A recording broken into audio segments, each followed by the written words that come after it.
السلوى واسألي حب المحيمن واتباع المصطفى إن تتبعه يحبك المولى الألي ومن الوسائل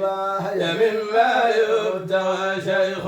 يوسل فاتصل بالأكمل بالبازخ المختوم والقطب الذي ستر الإله مقامه وتوسلي بالأحمد وسما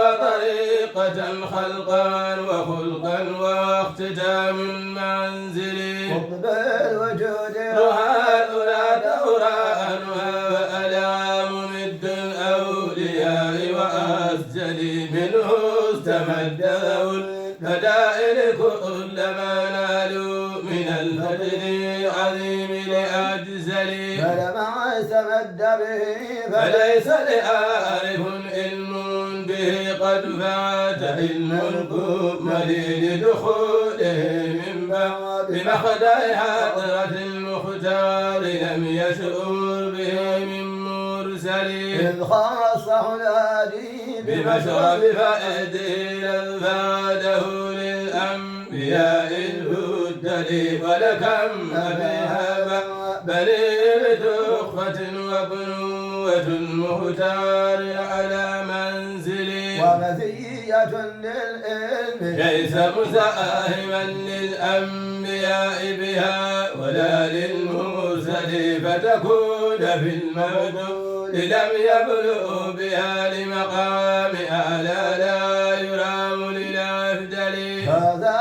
رسول الله ثم كريمه طلب التعلم عند ذي القدر ولئن شئت فالزم وإن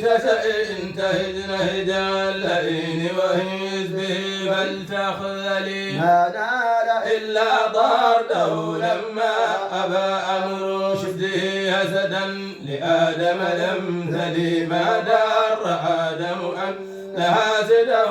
أبى وأتاه مولاه الهدى بتفعدل وكذا حماية فلا يدرك إن خفى نهج الهداية أم بسيرة دللي وحباك ربي مقام ختم الأولياء وراثة